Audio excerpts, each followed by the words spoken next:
If only I was lucky enough to spend $967 on room service. Excuse me, where's the lobby?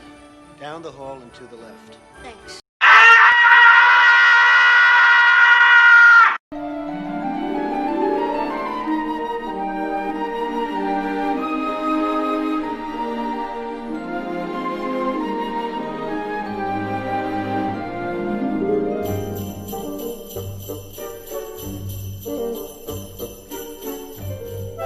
Hello, my fellow YouTubers and subscribers, and welcome to my latest movie review, where today I review another Christmas movie, yes, Home Alone 2, Lost in New York. This movie was released 2 years after the original in 1992, and stars returning cast members Macauly Culkin, Joe Pesci, Daniel Stern, and Catherine O'Hara. I did review the original Home Alone movie a couple of years ago, so I think it's about time that I reviewed at least one of the sequels. I may delve into the others, not sure at the moment. As for this movie, well, the plot is exactly the same as the first one, so I'm not going to go into details with it. Basically, the McAllister family are going on another Christmas holiday. They are going to somewhere in the tropics, but Kevin accidentally gets on the wrong flight and ends up in New York, where the plot commences, and once again, Kevin is left alone. And he just so happens to come across the exact two guys that he came across in the first movie. Convenient, is it not? And then he also has to defend himself against Harry and Marv once again in an abandoned house. It's Home Alone. It's exactly the same as the first one. Okay, Home Alone 2, Lost in New York. Well, this is actually quite a popular sequel, which I'm very surprised about.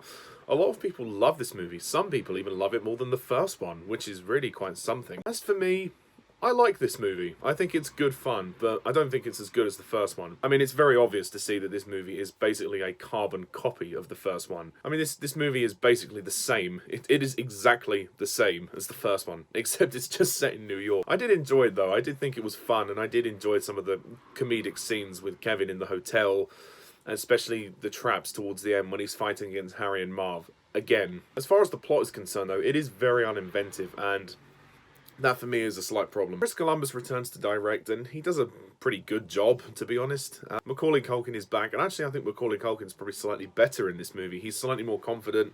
I mean, this kid was doing so well at this time. He must have been... he must have had so much popularity at this time.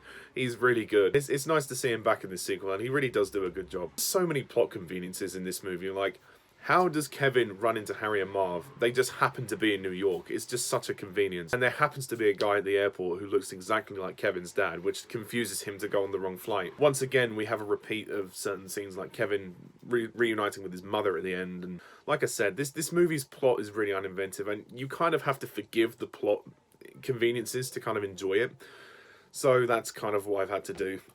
I do think the film's a bit lengthy, 2 hours long. I think perhaps they could have trimmed it down to maybe 1 hour 45. It does feel like the third act is a little bit dragged out in the house. I think they could have shortened that a little bit. I don't think the traps are as funny and as iconic as the first one. They are good and they are still entertaining, but I think they go on a bit too long for my liking. One of my favourite scenes definitely has to be in the hotel with Tim Curry when they've discovered that Kevin has stolen his dad's credit card, and then they're chasing him back into the suite, and then they come in and then he's playing the videotape, much like the scene with the pizza guy in the first one, but this one I think is actually funnier when he's playing the film and everything. I think that's really good. I'm not being funny, right, but Kevin's family are dicks. Earlier on, they do a Christmas show in which most of the kids are involved. Kevin and his brother Buzz are involved, and his brother starts to take the piss out of him and humiliate him, and Kevin rightfully gets annoyed and pushes him over, which obviously causes everyone else to fall over, and then the massive destruction of the set and whatever. Even though Buzz does his fake apology, Kevin still gets the blame, and he refuses to apologize. It just feels like they're kind of making the first film redundant. Like, Kevin and Buzz sort of managed to get along by the end of the first film, and now it's, again, like I said, it is an exact replica of the first movie, just in a slightly different context. They're basically taking the scenes in the first film and rewriting them. But for some reason, this movie gets away with it, because it's charming, it's funny, It's not necessarily endearing, but it's just so much fun to watch. I don't know, there's just something about it that is captivating. And obviously the bird woman, I don't actually know her name. She doesn't actually have a name.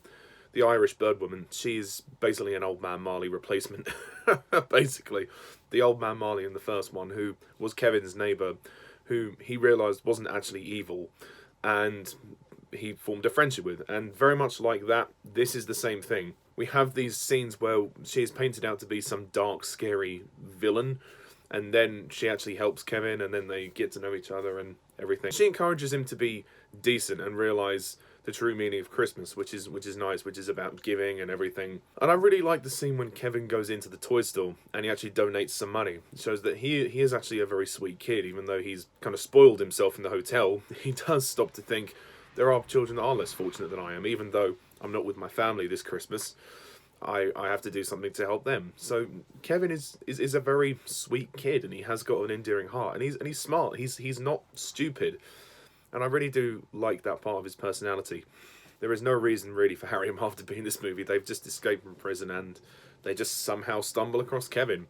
And again, another plot convenience where Harry and Marv stumble across the same woman who slapped Marv earlier on in the film.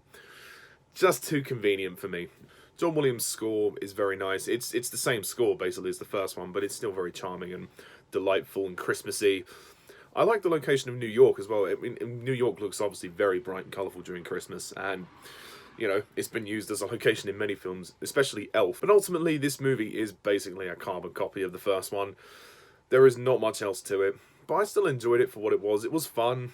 It had some good comedic moments. The finale was good, if a bit long. So overall, I think this is a solid sequel. I don't think it's as good as the first one, but I would happily rewatch it. I'm going to give Home Alone 2, Lost in New York, I'll give it an 8 out of 10.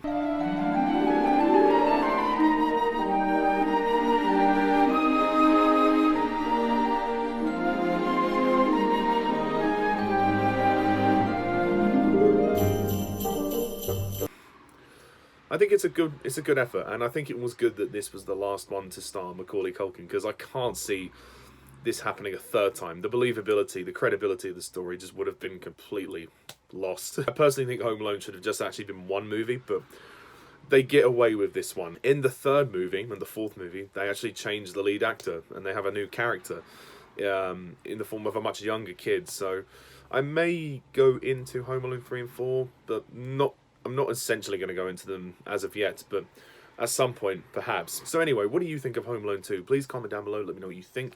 Stay tuned for more movie reviews. I will try and get another Christmas review out before Christmas.